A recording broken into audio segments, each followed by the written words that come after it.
tewas dengan mengenaskan dengan luka tusukan sebanyak 25 kali dan lehernya digorok. Jasadnya ditemukan di hutan Klusen di jalur yang sering ia lewati ketika dia pulang dari sekolah. Halo saudara semua, terima kasih sudah mengklik video ini. Jumpa lagi di YouTube channel saya, Saverius.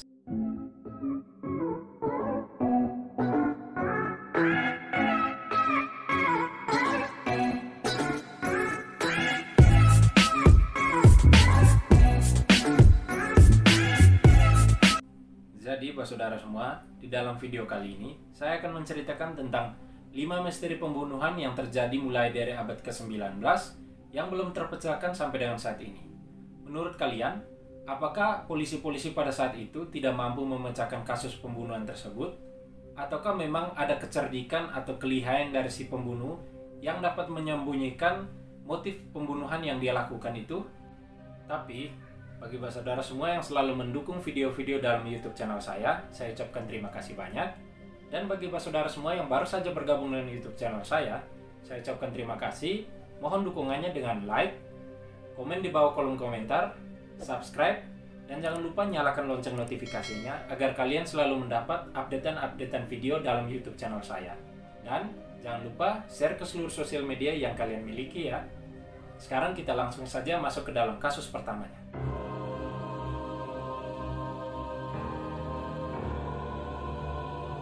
Kasus yang pertama datang dari kota New Orleans yang terjadi pada tahun 1918 sampai dengan 1919 yang diberi nama atau dikenal dengan sebutan pria kapak New Orleans. Awal mula dari kejadian ini terjadi pada malam hari tanggal 22 Mei tahun 1918 di mana kedua orang kakak beradik bernama Jack dan Andre Meggio menemukan saudara laki-laki mereka yang dalam keadaan sekarat dan istrinya yang sudah tewas mengenaskan dengan cara dibantai menggunakan kapak. Kedua korban ini merupakan korban pertama dari orang yang di kemudian hari disebut dengan julukan pria kapak New Orleans.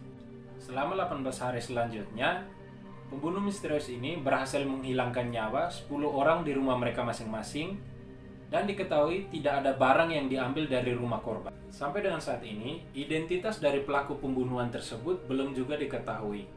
Meskipun banyak teori yang beredar di kalangan masyarakat.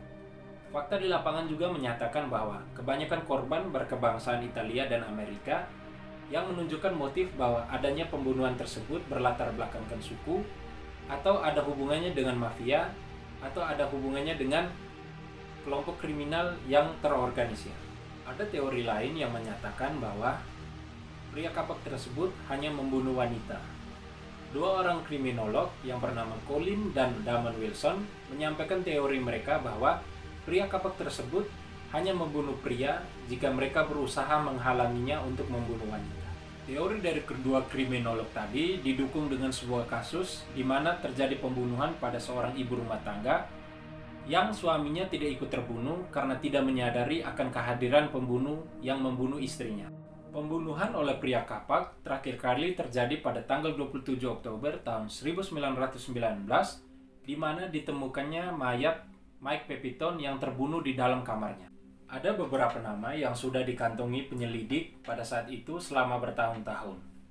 Colin dan Damon Wilson meyakini bahwa pembunuh tersebut adalah Joseph Montfrey, seorang pria yang ditembak mati pada tahun 1921 oleh seorang wanita yang mengaku sebagai janda Mike Pepitone. Sementara, kriminolog lain yang bernama Richard Werner menyampaikan teorinya bahwa pria kapak tadi atau tersangka utama tadi adalah seorang yang bernama Frank Montfrey, yaitu seorang yang baru saja pindah dari New Orleans menuju Los Angeles dan memiliki hubungan erat dengan keluarga-keluarga mafia. Montfrey juga memiliki nama samaran atau nama lain yang bernama Leon Joseph Montfrey. Dari pembunuhan pria kapak di New Orleans tadi, apakah latar belakang dari pembunuhan tersebut ada hubungannya dengan keluarga mafia? Ataukah ada hubungannya dengan kelainan jiwa yang dialami oleh sang pembunuh? Komen di kolom komentar. Next.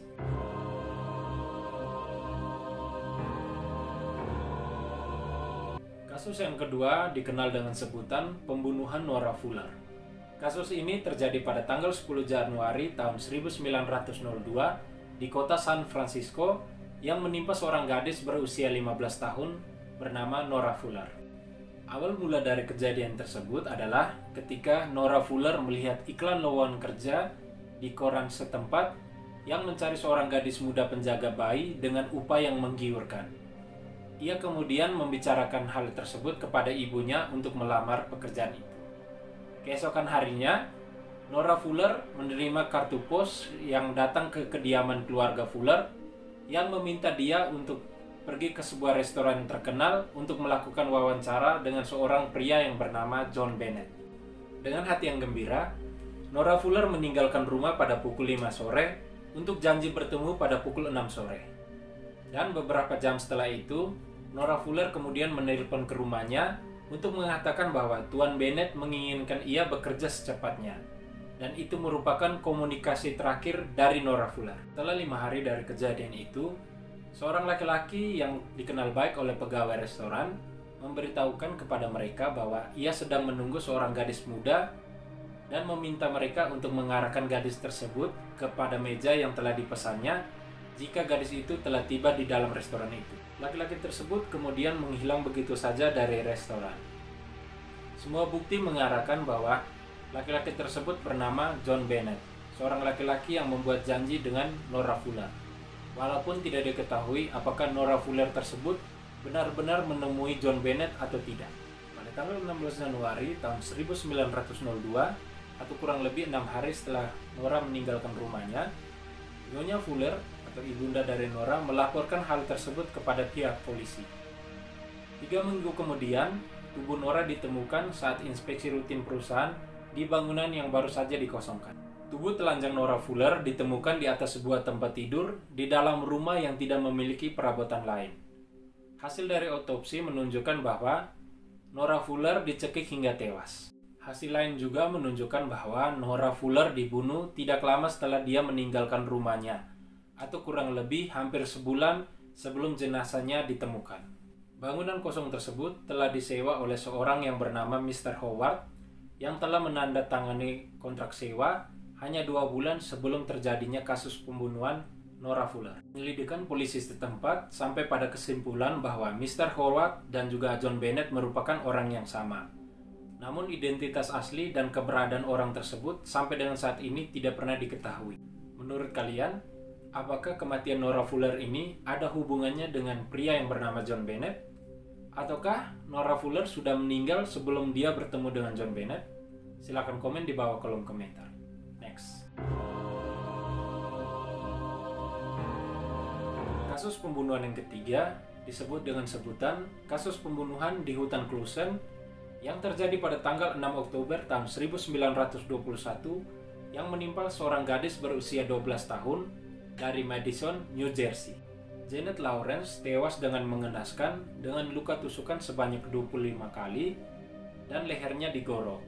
Jasadnya ditemukan di hutan Clusen di jalur yang sering ia lewati ketika dia pulang dari sekolah. Pada jasad Janet Lawrence terdapat sebuah sapu tangan yang melilit bagian lehernya. Sementara bagian kaki dan tangannya terikat oleh sebuah tali rami yang biasa digunakan untuk mengikat semak-semak mawar. Petunjuk terakhir tersebut mengarahkan pada penyelidik bahwa pembunuh tersebut berasal dari pekerja yang bekerja pada rumah kaca. Tanpa petunjuk lain, mereka kemudian langsung menangkap siapa saja yang ada hubungannya walaupun hanya sedikit dengan kasus pembunuhan itu. Seorang remaja laki-laki berusia 14 tahun bernama Francis Clusen yang sedang berburu pada hari pembunuhan Janet merupakan orang pertama yang ditangkap. Meski Clusen memiliki pisau lipat pramuka, namun tidak ditemukan tanda-tanda bekas darah pada pakaiannya dan juga tidak ada tanda-tanda bahwa Clusen berada di dekat area ditemukan jasad Janet.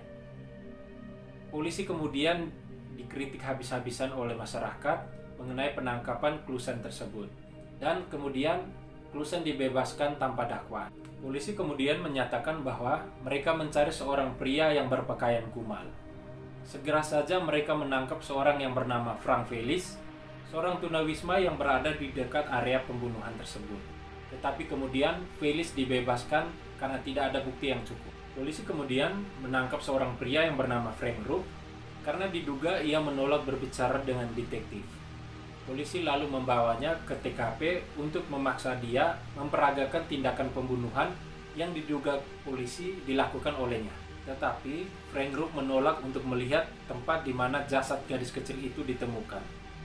Meskipun terjadi pertengkaran hebat dengan polisi, akhirnya Frank Rook dibebaskan karena tidak adanya cukup bukti yang mengarah pada Frank Rook.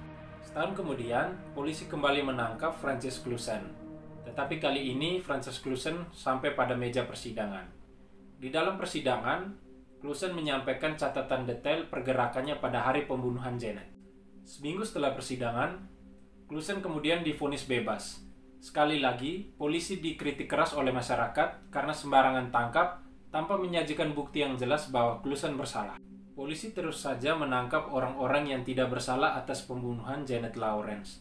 Tetapi pembunuh aslinya tidak pernah tertangkap dan kasus pembunuhan Janet Lawrence tak terungkap sampai sekarang. Oke, Bapak Saudara semua, menurut kalian siapa yang menjadi pembunuh dari Janet Lawrence? Komen di bawah kolom komentar. Next.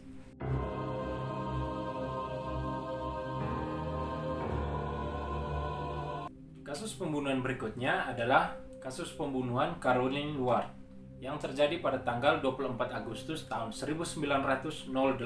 Caroline Ward dan suaminya Mayor Jenderal Charles Ward meninggalkan rumah mereka untuk pergi bersama-sama. Ketika mereka tiba di Crown Point, mereka kemudian pergi ke arah yang berbeda, di mana suaminya pergi untuk mengambil stick golf dan istrinya atau Caroline Ward tadi pergi untuk melihat rumah musim panas mereka. Itu adalah kali terakhir Jenderal Charles melihat istrinya hidup-hidup. Pada pukul 5 sore, Jenderal Charles pulang ke rumahnya. Ia jadi khawatir karena istrinya belum tiba di rumah. Pada hari itu juga, yaitu pada sore itu, mereka mengundang seorang wanita yang bernama Nyonya Stuart untuk minum teh bersama-sama dengan mereka. Dan tidak biasanya, Caroline telat dalam pertemuan dengan rekan perusahaan. Jenderal Charles yang tadinya panik, kemudian berjalan menuju rumah musim panasnya dan menemukan istrinya sudah tidak bernyawa dengan 2 luka lubang yang berada di kepalanya. Hasil investigasi polisi setempat menyatakan Caroline Ward tewas ditembak pada pukul 3:04 dalam upaya perampokan. Seorang ibu rumah tangga dan juga seorang buruh tani menyampaikan kepada polisi bahwa mereka mendengar 2 ledakan besar seperti tembakan pada sore itu. Meski terbukti bahwa Jenderal Charles berada di lapangan golf pada saat istrinya terbunuh, tapi masyarakat beranggapan bahwa Jenderal Charles adalah tersangka utama yang melakukan pembunuhan tersebut. Jenderal Charles juga menerima surat tuduhan dan surat ancaman tentang kematian istrinya. Kombinasi dari surat-surat ekstensif kematian istrinya membuat Jenderal Charles semakin terpuruk. Jenderal Charles kemudian meninggalkan rumah dan keluarganya dan kemudian tinggal bersama-sama dengan rekannya yaitu Kolonel Ward. Jenderal Charles menyampaikan cerita kepada rekannya bahwa tuduhan yang ditujukan kepadanya semenjak kematian istrinya sudah tidak tertahankan lagi. Tidak lama ketika Jenderal Charles pindah ke rumah rekannya, ia kemudian berjalan ke persimpangan kereta dan menabrakan diri pada kereta ekspres yang melintas pada saat itu. Dan sampai dengan saat ini, identitas pembunuh Caroline Ward tidak pernah ditemukan. Menurut kalian, siapa yang menjadi pembunuh dari Caroline Ward? Apakah perampok ataukah suaminya? Komen di bawah kolom komentar. Next. Kasus yang kelima atau kasus yang terakhir yaitu pembunuhan Willie Starsfield yang terjadi pada tahun 1914 di mana menimpa seorang bocah berusia 5 tahun yang tewas dengan cara dicekik dan jasadnya ditemukan di bawah bangku dalam kompartemen kereta. Seorang anak laki-laki yang bekerja sebagai kurir kereta menemukan jasad Willie di dalam gerbong kereta tersebut pada sore hari tanggal 8 Januari tahun 1914 di stasiun Milk May Park. Bekas pada leher bocah malang tersebut menunjukkan bahwa bocah malang itu tewas dengan cara dijerat dengan sebuah kabel yang sangat kuat. Bocah malang tersebut dengan gampang diidentifikasi dengan nama Willie, yaitu anak dari John dan Agnes Starsfield, yang merupakan pasangan yang sudah bercerai di mana Willie tinggal bersama ibunya. Sebelumnya, Agnes menyuruh Willie untuk mengerjakan tugas rumahnya. Dan itu merupakan kali terakhir ibunya melihat Willie dalam keadaan yang hidup. Ketika kejadian itu, polisi menanyakan keberadaan ayah Willie yang menyatakan dirinya berada di sebuah rumah penginapan dan tidak lagi bertemu dengan Willy kurang lebih 3 minggu. Sepotong kabel telah ditemukan oleh petugas kereta pada jalur yang dilalui kereta yang ditumpangi Willy pada hari pembunuhan Willy tersebut. Sementara itu, seorang saksi lain menyatakan bahwa dia melihat seorang pria di dalam kompartemen kereta sedang membungkuk di atas sesuatu dan tampaknya sedang mengikat sebuah bungkusan. Ada juga saksi lain yang bernama Clara Wood, di mana Clara Wood ini mengenali sosok ayah Willy. Ia melihatnya berjalan dengan seorang bocah laki-laki kecil di jalan dan di mana anak laki-laki itu sedang memakan sepotong kue. John dengan tegas membantah bahwa dirinya telah membunuh anaknya, tetapi akhirnya ia tetap menjalani persidangan. Pada saat persidangan, tuntutan jaksa gugur. Clara Wood dianggap saksi yang tidak bisa dipercaya karena tidak dapat menceritakan rincian penting pada saat ditanya. Saksi potensial lainnya mencoba bunuh diri sebelum persidangan dan akhirnya tidak dipanggil lagi untuk bersaksi. Karena tidak adanya saksi dan bukti yang kuat, maka hakim pengadilan memvonis bebas ayah Willy. Dan sampai dengan saat ini tidak diketahui siapa sebenarnya yang telah membunuh Willy. Oke Pak Saudara semua, itu tadi adalah 5 kasus pembunuhan yang masih menjadi misteri sampai dengan saat ini, mulai dari awal abad ke-19. Tentunya kalian sudah dapat mengira-ngira siapa yang menjadi dalang di balik pembunuhan-pembunuhan tadi. Jika kalian sudah memiliki jawabannya, jangan lupa komen di kolom komentar ya. Terima kasih sudah menonton video ini sampai selesai. Jaga kesehatan kalian, kita jumpa lagi di video-video selanjutnya. Bye-bye.